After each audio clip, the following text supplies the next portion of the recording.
আমি Krishnakoli Mahato, MA PhD. আমার গা অমাবস্যা, আমার চুল মেষপালকের ফাল্গুন, আমার পেট সাঁওতালি পরগনা, আমার দুটো থাই, একটা বাঁকুড়া একটা পুরুলিয়া। আমি গড়িয়াহাটের মেয়েদের মতো আরশোলা দেখলে ভয়ে পালিয়ে আসি না। বোমায় বাহাত উড়ে যাওয়ার বাবা কতবার আমায় বই পড়িয়ে দিয়েছে, কতবার আমার দুঃখিনী মা বলেছে মেয়েদের বড় হতে নেই।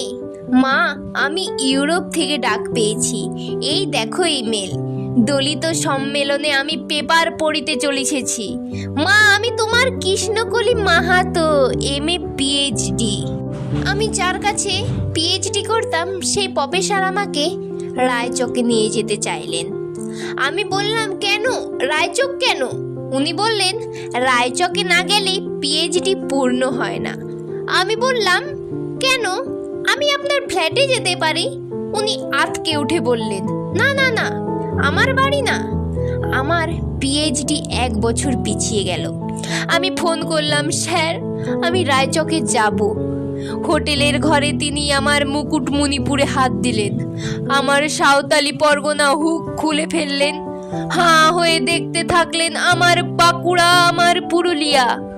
আমার 2 অগ্নিগোলকের কাছে মুখ নিয়ে এলে চিৎকার করে, আগুন আগুন আগুন, আমি পারবো না।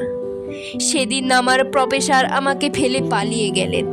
আমি কৃষ্ণকলি মাহাতো, এমএ পিএইচডি। কত কষ্ট করে, কত অপমান সহ্য করে জঙ্গলে রাত জেগে বই পড়ে আমি এখানে এসেছি। কেউ আমাকে জায়গা ছেড়ে দেয়নি, কেউ আমাকে জায়গা ছেড়ে দেয়নি, না পুরুলিয়া না কলকাতায়।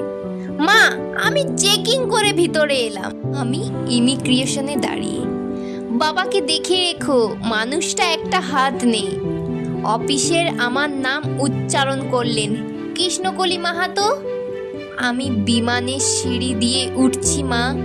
বিমান সেবিকা আমাকে ম্যাডাম বললেন, আমাকে আমার নম্বর নিয়ে গিয়ে বসালেন, আমার সিট বেল্ট বেঁধে দিলেন। প্লেন রানওয়ে ধরে দৌড়তে শুরু করেছে। দৌড় দৌড় দৌড়, কি গতি, কি তেজ, কি আওয়াজ! আমার মনে হলো বিমান রানওয়ে ধরে দৌড়াচ্ছে না, দৌড়াচ্ছি আমি আমি আমি আমি কৃষ্ণকলি মাহাতো, এমএ পিএইচডি। আমি কৃষ্ণকলি মাহাতো।